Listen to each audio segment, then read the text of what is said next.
नमस्कार दर्शक मित्रों। थिंक लाइन के एक नए संस्करण में आपका फिर से स्वागत है। Very very warm welcome. आज मैं कुछ बात करने वाला हूं on the topic Bharat matters.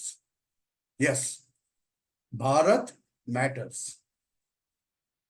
और ये तो टाइटल भी है हमारे विदेश प्रधान जयशंकर जी के भारत के ऊपर लिखे गए पुस्तक का। Bharat matters, yes it matters. Davos में जाओ, जहां पर वैश्विक संस्थाएं बोल रही है कि 2026-27 में भारत तीसरी सबसे बड़ी अर्थव्यवस्था हो जाएगी। चुनाव सामने हैं, मगर विदेश मंत्रालय के पास कम से कम 10, 12, 15 पश्चिमी देशों के गुजारिश है, रिक्वेस्ट है प्रधानमंत्री मोदी को वहां ले जाने की। म्यूनिक में जाके हमारे विदेश प्रधान 10 ही मिनट बात करते हैं, मगर स्पष्ट रूप से कह देते हैं कि हमारे पास एक चीज के लिए एक से ज्यादा ऑप्शंस हैं। और यहां रायसीना डायलॉग्स में दो टूक शब्दों में जब बताया जाता है कि हमारे लिए हमारा हित सर्वोपरि, ये एक नया भारत, असर्टिव भारत जो दिखने लगा है विश्व के अंदर। और उसी की बदौलत भारत के ऊपर जब भारत अपने अमृत काल में प्रवेश कर चुका है, मगर अमृत काल में प्रवेश करने के लिए हमने काम किया है, बहुत काम किया है, मगर ये अमृत काल को शताब्दी में ले जाने के लिए, भारत का युग बनाने के लिए हमें बहुत काम करना है अगले 25 सालों में।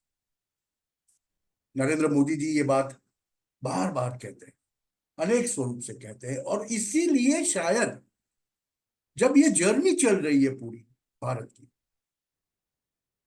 इंडिया से भारत में हो रहे ट्रांसफॉर्मेशन की जर्नी चल रही है, तब भारत पे, बनते हुए भारत पे, हम सुपर पावर नहीं बने, बनने जा रहे हैं। और वो बनने के लिए बहुत ताकत लगती है हमारे ऊपर।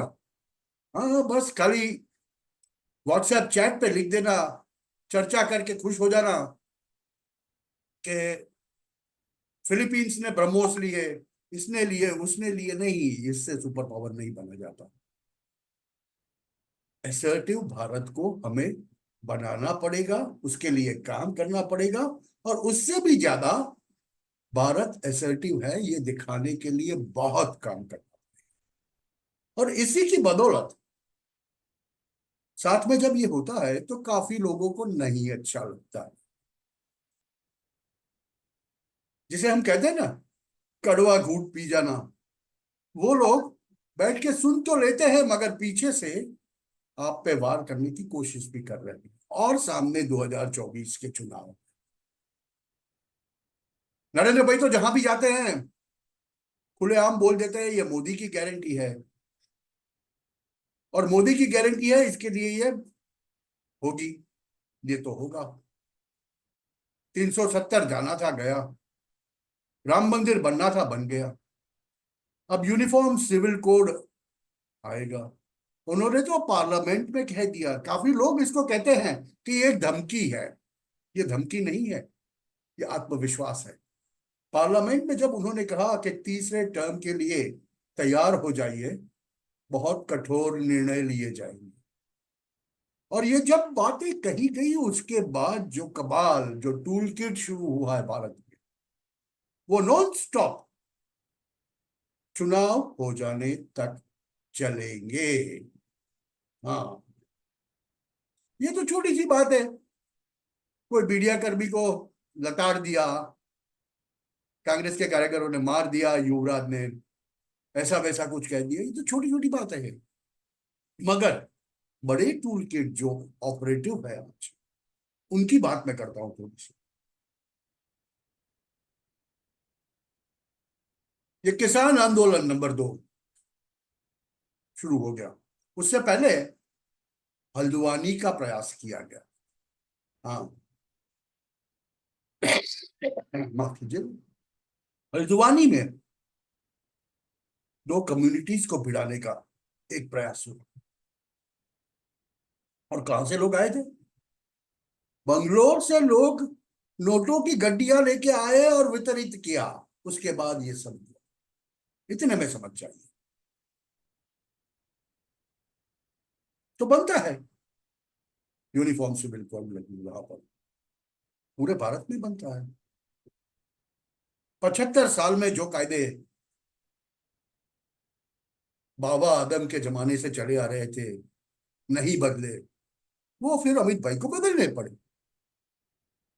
ऐसी बातें तो होगी और अपोनेंट्स को बुरा लगेगा। इसी की वजह से शायद ये किसान आंदोलन जैसा पहला टूल किट आया।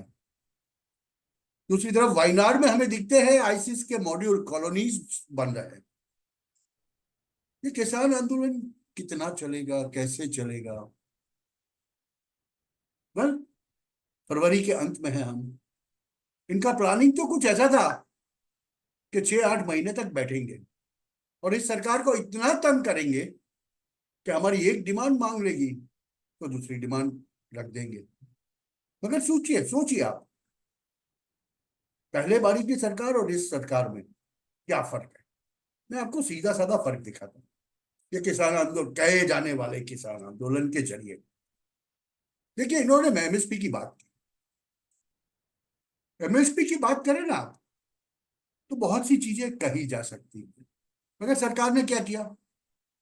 चुप्पी से बोला हाँ हम 5 प्रोडक्ट्स देते हैं जिसके ऊपर हम एमएसपी देंगे, 5 साल तक आप जितना भी उगाओगे हम खरीद लेंगे।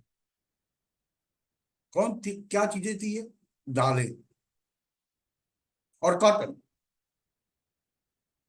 आज भारत विश्व का फूड बास्केट है। 40% of the grains of the entire world goes from Bharat. वो समझने की जरूरत है। मगर फिर भी आज हम जो दाल है, सब पल्सेस, तुअर दाल हो, उड़द की दाल हो, वो सब इंपोर्ट करते हैं। और इंपोर्ट कहां से करते हैं? ज्यादातर उसका ज्यादा हिस्सा कनाडा से आता है। हाँ, लेंटिल्स फ्रॉम कनाडा। सरकार ने सीधा बोल दिया आप लेंटिल्स उगाओ पंजाब में, उससे दो फायदे होंगे। एक तो हम एमएसपी देंगे आपको, और 5 साल तक आप जितना भी उगाओगे हम सब पूरा खरीद लेंगे। होगा क्या? कनाडा से इंपोर्ट बंद हो जाएगा, कम हो जाएगा, क्योंकि दालें हमारे यहाँ पंजाब में ही बनेगी। फार्मर्स तो फर्स्ट है, कहे जाने वाले फार्मर्स, ये फार्मर्स है। Do you think so? मंजूर तो नहीं होगा, सीधी सी बात है ना। क्योंकि जब कनाडा के आकाओं को फोन किया गया, जब तब उन्होंने तो ये मना कर दिया कि नहीं, ये बात नहीं माननी है हमें। हमारा इंपोर्ट कम हो, हमारा यहां से जाने वाला दालों का जत्था कम हो जाएगा। सोचिए जरा। आंकड़े में बताऊंगा तो चौंक जाएंगे, आंकड़े नहीं बताने वाला मैं यहाँ। मगर ये एक हकीकत बता रहा हूं। आज जो किसान आंदोलन हो रहा है सबको पता है। खाली पंजाब से, पंजाब के कुछ फार्मर्स, 10, 12, 14 हजार फार्मर्स, किसान कहे जाने वाले किसान दिल्ली ब्लॉक करना चाहते हैं, दिल्ली के रास्ते ब्लॉक करना चाहते हैं, हरियाणा से बाहर नहीं जा पा रहे आज। उसकी वजह यह है कि इस बारी हरियाणा का किसान उनको सहयोग नहीं दे रहा, वेस्टर्न यूपी के किसान उनको सहयोग नहीं दे रहे। क्यों? क्योंकि सरकार ने सीधा बोल दिया, गन्ने का भाव 8% बढ़ा दिया। और वेस्टर्न यूपी में ज्यादा करके किसान गन्ना उगाते हैं, ये इनकी डिमांड थी कि गन्ने का भाव बढ़ाया जाए, तो 308 से 340 रुपए कर दिए। They are happy, they don't want to go with Tikait now. वो बोलते रहेंगे, बूम मारते रहेंगे, कोई उनके साथ जाने को तैयार नहीं है। हरियाणा में, हरियाणा सरकार ने भी कल बजट के वक्त एक जाहिरात कर दी, एक अनाउंसमेंट कर दी कि इस साल मई तक किसानों का जो कर्ज है उसके ऊपर लिया जाने वाला ब्याज माफ कर दिया। तो हरियाणा का किसान भी खुश है। बचा कौन? वो कहे जाने वाला फार्मर, मर्सिडीज बेंज वाला फार्मर, जो 2 करोड़ के मशीनें लेके, जेसीबी और फॉकलैंड मशीन लेके नेशनल हाईवे पर चलता है, जिसके लिए पुलिस को उनकी पर्ची काटनी चाहिए। सरकार अभी शांति से काम करती है। वो फार्मर, उसकी दादागिरी देखो आप। वो किसान जो बोलता है कि हम तो गेहूं और पैडी ही उगाएंगे, हम दालें नहीं उगाएंगे। क्यों? इतने ज्यादा पेस्टिसाइड्स। वाटर टेबल पंजाब का 50-100 फुट नीचे उतर चुका है। अगर ऐसा ही चला तो अगले 10 सालों में पंजाब बंजर हो जाएगा, रेगिस्तान बन जाएगा। इनका इनको पता नहीं, मगर ये करते रहेंगे क्योंकि किसी ने दिया है। अभी तो वीडियोस ऐसे भी ना सर्कुलेट होने लगे हैं। अब के हैं, इस वक्त के हैं, आगे के वक्त के हैं। ऑथेंटिसिटी कोई बता नहीं सकता, मगर मैं ये बताता हूं कि वहां पर महीने के 35-35 हजार रुपए एक इंसान को दिए जाते हैं आंदोलन में सहभागी होके रोड पे बैठने के लिए, खाने पीने के साथ। गजब है। ऊपर से दिल्ली का ट्रैफिक जाम किया तो अलग। ये सब कर कौन रहा? तो एक वीडियो बाहर आ गया दूसरा, जहां पर ये कथित किसान आंदोलन के नेता ने बोल दिया कि ये मोदी जो बहुत हवा में उड़ रहा है, उसको नीचे लाने के लिए अब आंदोलन करना पड़ेगा, अब तो ये करना पड़ेगा। देखिए सर, समझ में क्या आ रहा है?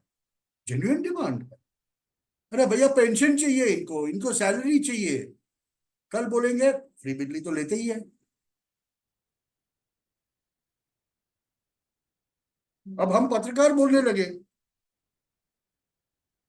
उनकी तरह हम भी आंदोलन करेंगे, रास्ते पे जाके बैठ जाएंगे, बोलेंगे हमें भी पेंशन चाहिए, हमें भी फ्री ये चाहिए, फ्री वो चाहिए, सब फ्री चाहिए। अन्नदाता है ना, किसान है। किसान अन्न उगाता है, हम उसे खरीदते हैं। वो अन्नदाता है। कोई सेवा करता है तो सेवादाता है कि नहीं? भैया ये मजाक चल रहा है देश के साथ। और हमारे अपोजिशन के नेता,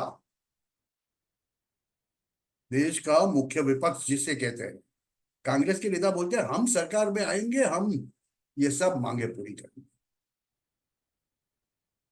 भगवत मान, पंजाब के मुख्य प्रधान, जिसने ये सबको पंजाब से यहां भेजा, हाँ मैं सीधा बोल रहा हूं, जिन्होंने पंजाब से सबको हरियाणा के अंदर भेजा, वो वहां पर इनके मामलों का समाधान कर सकते थे, क्योंकि ये तो स्टेट सब्जेक्ट है। मगर वो नहीं करेंगे, उनको तमाशा खड़ा करना है। वजह क्या है? 2024 का चुनाव और मोदी को एब्सोल्यूट मेजोरिटी आने से रोकना, ये इनका मिशन है। देखिए आपको लग रहा होगा कि नेशनल इंटरनेशनल दोनों में साथ को मिला के, मगर ये कुछ मामला ऐसा बन गया है जहां पर इंटरनेशनल कम्युनिटी के कितने कोई टूल किट जो भारत के खिलाफ चल रही है, वो देश के अंदर बवाल पैदा करने की कोशिश बहुत गंभीरता से कर रही है। और समझिएगा, ये कोशिशें एक के बाद एक टूल किट ऑपरेट होती रहेगी। चुनाव के नतीजे जब तक नहीं आ जाएंगे तब तक ये होती रहेगी। और इसमें इस बारी जैसे ये पंजाब के कथित किसानों के आंदोलन में उनकी मंशा क्या है? कि कहीं सरकार अपना आपा खो दे, गोलीबारी कर ले, दो चार किसान मर जाए, कहने वाले किसान मर जाए, और उसके ऊपर वो अपना राजकारण चलाए। ये होने वाला, ये होने की कोशिश हो रही है भरपूर। ये अभी 2 दिन, इन्होंने बोला है कि 2 दिन के बाद रणनीति करेंगे। वजह यह है कि उनके आंदोलन के वाहन के टायर्स में से सरकार ने हवा निकाल दी, टायर पंक्चर कर दी, बुरी तरह से पंक्चर। अब रिपेयर हो पाएगा और वक्त पे वो लोग चल पाएंगे। इस बीच हमें खबर मिल रही है कि आम आदमी पार्टी और कांग्रेस दिल्ली में साथ मिलकर चुनाव लड़ेंगे और पंजाब में फ्रेंडली फाइट करेंगे। देखिए, सुनिएगा, ये सब कहाँ जा रहा है, कौन इस सब के पीछे काम कर रहा है, वो सोचने समझने की बात है। आपको डॉट्स को कनेक्ट करना है। एक तरफ अरविंद केजरीवाल 7-7 समन्स के बावजूद अगर वो कट्टर ईमानदार है तो ईडी के पास क्यों नहीं जाता? दूसरी तरफ हवा पैदा करते हैं उनके चट्टे बट्टे कि इनको तो कभी भी पकड़ लिया जाए। तीसरी तरफ ऑफिशियल अनाउंसमेंट नहीं हुआ है, मगर ऐसा कहा जाता है कि दिल्ली में कांग्रेस और आम आदमी पार्टी साथ में चुनाव लड़ेगी, पंजाब में फ्रेंडली फाइट करें। देखिए, ये कुछ हो रहा है ये सब के लिए। और ऊपर से जब भी केजरीवाल के चट्टे बट्टे कुछ भी बोलते हैं तो उनका बाइट, उनका समाचार देश के हर एक राष्ट्रीय मीडिया पे आ जाता है। वजह क्या है? तकरीबन 100 करोड़ तक की एडवर्टीजमेंट्स हर एक राष्ट्रीय चैनल मिला के दे चुके हैं। शर्त यह है कि हमें रेलेवेंट रखना, हमें संदर्भ में रखना। हो रहा है, बहुत कुछ हो रहा है और बहुत कुछ होगा। अभी पश्चिम बंगाल की तो मैं बात ही नहीं कर रहा हूं, उसके ऊपर तो आया ही नहीं। ये सब हो रहा है हमारे देश के उत्तरी भागों में।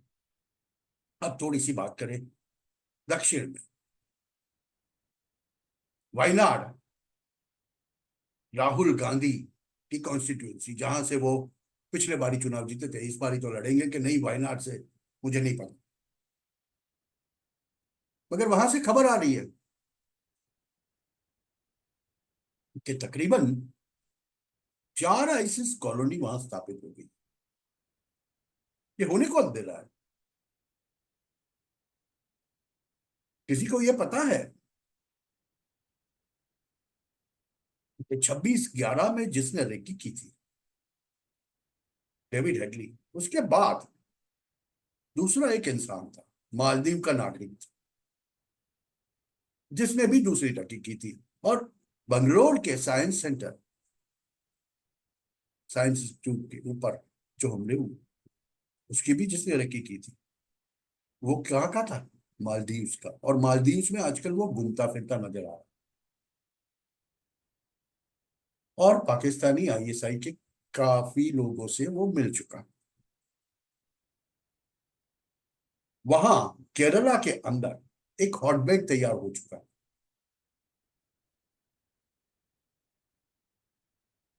और सीधी बात है, 3 केस की बात हो रही है। कश्मीर मर गया, खालिस्तान चलाओ। खालिस्तान मर गया, खालिस्तान खत्म हो गया, न्यूट्रलाइज हो गया, केरल चलाओ। ये सब हो रहा। 3 केस, याद रखिएगा। और हमारी सुरक्षा एजेंसियों के लिए ये एक चैलेंज है, मगर वो चैलेंज एक्सेप्ट कर दिया। और काफी कुछ हो रहा जहां मैं बता नहीं सकता। थोड़ी सी जानकारी होते हुए भी यहां पर कुछ ऐसा रिवील नहीं कर सकता, नहीं बता सकते हम। मगर जो ये बुमाबुम हो रही है ना, कि सरकारी एजेंसियों ने हमें मार डाला, यहां पर कुछ दाल में काला। सोचिए आप। यहां से आते हैं हम पूर्व की तरफ, पश्चिम बंगाल। संदेश खली, शाहजहां शेख, कहाँ है वो आजकल? दो बातें हो रही है, एक तो वहां लोग कहते हैं वही बैठा है, जहां तक मुझे पता है वो भाग चुका है, बांग्लादेश जाके बैठ गया है। और यही शाहजहां शेख है, वो संदेश खली में सबके सामने कहता था, लोगों के सामने, हाँ मैं बांग्लादेशी हूं, मगर यहां पर जीतूंगा, आप कुछ नहीं कर सकते। दिस इज व्हाट वहां के लोकल्स का कहना है। यहाँ औरतों के साथ वहां पर जो हुआ, देखिए उसकी वजह यह है कि हमारे प्रादेशिक राजकारणी कभी कभी सत्ता के मोह में एंटी नेशनल से कब हाथ मिला लेते हैं और कब देश को बहुत बड़ा नुकसान कर देते हैं, उनका शायद उनको ही पता नहीं। और इनका फायदा उठाया जा रहा है, हर जगह पे उठाया जा रहा है। मूल पाकिस्तान के, हाल में यूएस में बसे, जिनके कनाडा में बहुत सोर्सेज है, ऐसे एक पॉलिटिकल कमेंटेटर सोशल मीडिया में जो बहुत प्रसिद्ध है,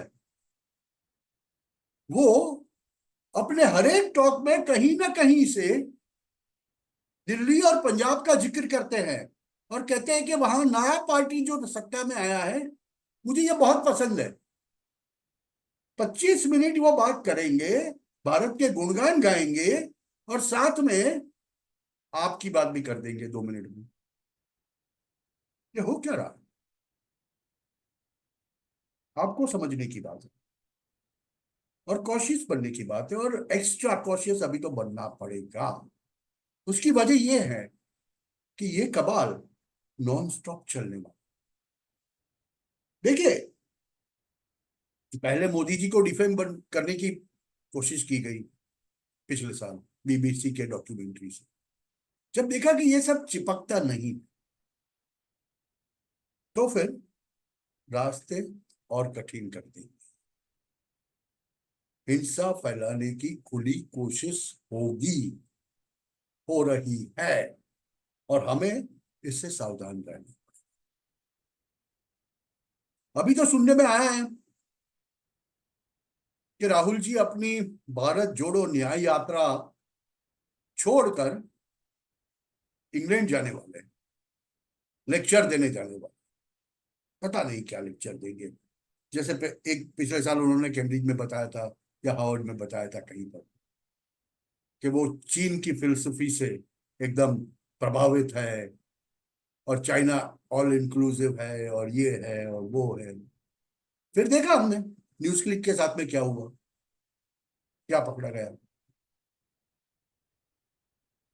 तो कमाल तो है, और चलेगा भी, चलेगा भी। उसकी वजह यह है कि अभी भी हमारे देश के अंदर ऐसे लोग हैं जो कहते हैं कि 2019 में भाजपा को तो 100 में से 38 वोट मिले, बाकी 62 वोट तो उनके विरुद्ध में थे। दोस्तों समझिएगा ये बात, भले ही वो 62 वोट 10 में बटे हो, मगर लोग तो ऐसा ही कहेंगे। कहने वाले ये जो कहना, साइनो वहाबी लेफ्टिस्ट, आदि अचिन अचिन जी बहुत अच्छा कहते हैं,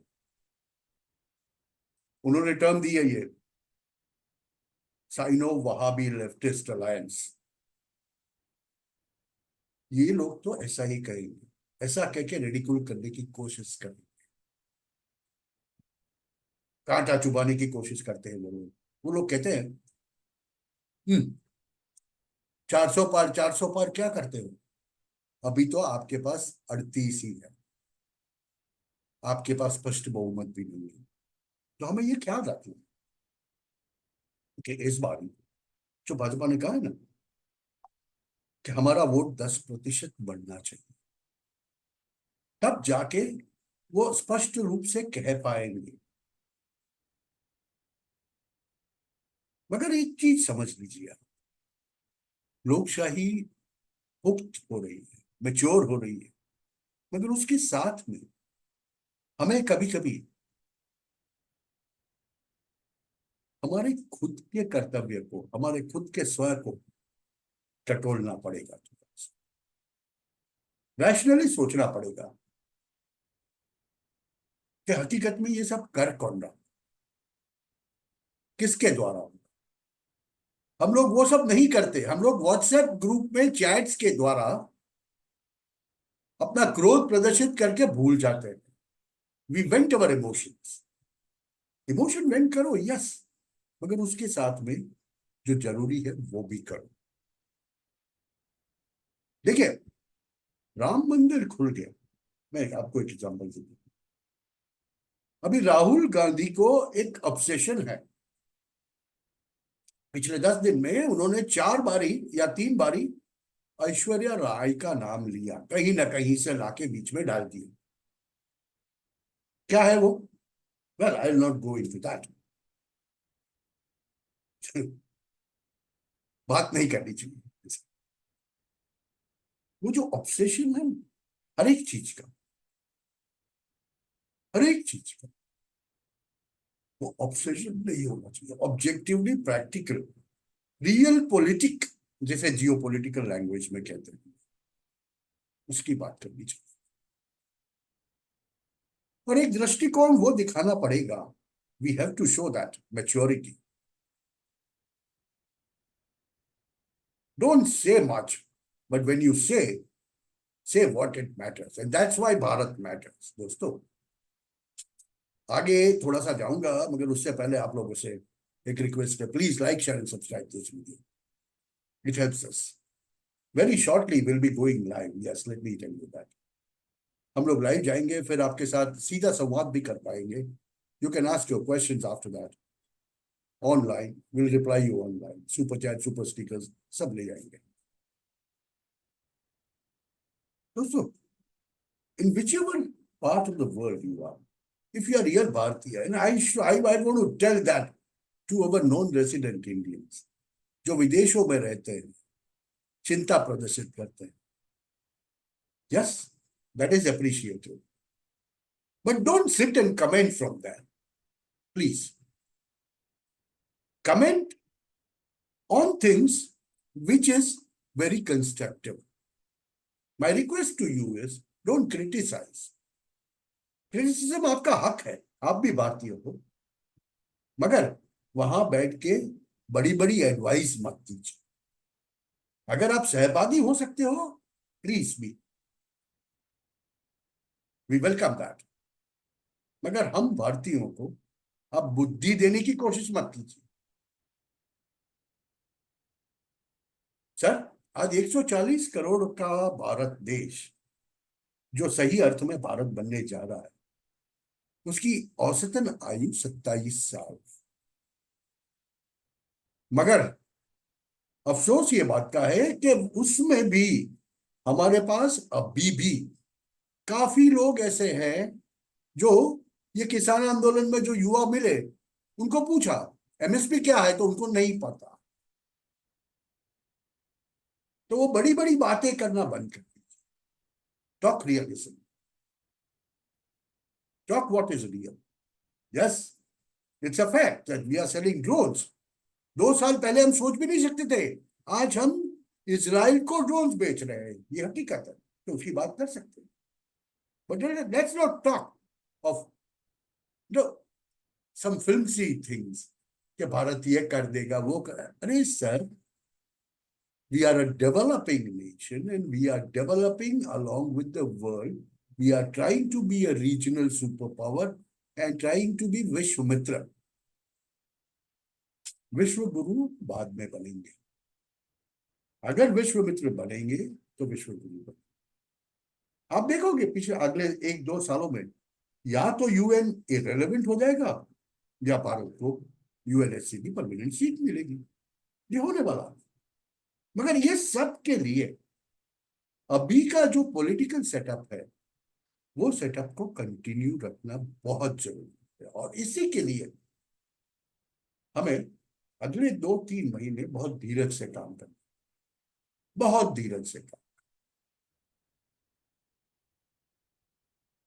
जहां तक हो सके उत्तेजित नहीं, चुपचाप अपने दिन के लिए वेट करो। और जो नारा दिया गया है, भाजपा की 370, एनडीए 400 के पार, उसको चरितार्थ करना पड़ेगा, जमीन पर उतारना पड़ेगा। तभी जाके मोदी जी जो कह रहे थे, नरेंद्र भाई जो कह रहे थे, अगली टर्म में कड़े फैसले लेने पड़ेंगे, और वो लिए जाएंगे। रूपरेखा अभी से बन गई। 2029 में हम कहाँ होंगे, उसकी रूपरेखा अभी से बन गई। उसे अगर साकार साकार करनी है तो हमें अभी शांति रखी, अभी एकजुट होकर चुपचाप अपना काम करना पड़ेगा। और इन कबालों के लिए आजू बाजू में बहुत केयरफुली देखिए। आपको कहीं ना कहीं से फंसाने की, उत्तेजित करने की जो भी कोशिशें हैं, उसे नाकाम करनी पड़ेगी। अभी तो दूसरा कुछ चालू होगा, किसान आंदोलन मर गया तो क्या हो गया, अब नाटक शुरू होगा केजरीवाल का, हाई मार डाला वाला। अगर गृह मंत्रालय ने पंजाब सरकार पे कड़े कदम उठाए तो वहां मुंह बूम शुरू हो जाएगी कि सरकार तानाशाह है। होगा ये सब। अभी तो विदेश जाके, इंग्लैंड जाके राहुल गांधी जी कुछ बोलेंगे, वहां के लोगों को बोलेंगे, अरे भाई इंग्लैंड, अगर उनमें उतना दम होता, माफ कीजिएगा, नहीं कहना चाहता मैं, बात नहीं करूंगा, because they have become irrelevant in the politics. FTA करने की कोशिश कर रहे हैं, वो अभी तक नहीं हुआ। ईयू का डेलीगेशन आके बैठा है, they want an FTA, Bharat कर कह रहा है उनको, नहीं नहीं ये ठीक नहीं है, वो ठीक नहीं है। सी, रिमेंबर वन थिंग, आज दुनिया में, पूरी दुनिया में कोई भी चीज भारत के जानकारी के बगैर नहीं होती। और ये बात हकीकत है। जब हमारे external affairs minister doctor Jaishankar बोलते हैं ये, तो समझना पड़ेगा, मान लेना पड़ेगा। दोस्तों, आज इतना ही। आप साल में समझेंगे, डॉट्स को मिलाएंगे। मैं मानता हूं कि अब किसान आंदोलन तो खत्म हो गया, अभी हवा निकल चुकी है उसकी, ज्यादा कुछ नहीं हो पाएगा। हाँ, खाली फेस सेविंग एक्सरसाइज करते रहेंगे वो लोग, करते रहो। मगर ऐसी दूसरी बवाल शुरू होने की तैयारी में है, तो उसके लिए आप सावचेत रहिए। वहां संदेश खड़ी में ममता अपने ही जाल में फंसने वाली है। जो नंदीग्राम करके वो सत्ता पे आई थी, वैसा ही कुछ उनके साथ ना हो जाए, उनका उनको ध्यान। मित्रों, इतने में समझ जाइए। और दूसरी तरफ भारत ने बॉर्डर सील करने शुरू कर दिए हैं म्यांमार की तरफ, उसमें भी बहुत बड़ा संकेत है। वो बात कभी करेंगे। आज के लिए तो बस इतना ही। अगर दोस्तों, please like share and subscribe, we need your support. जाते जाते, जय हिंद, वंदे मातरम, जय श्री राम, नमस्कार।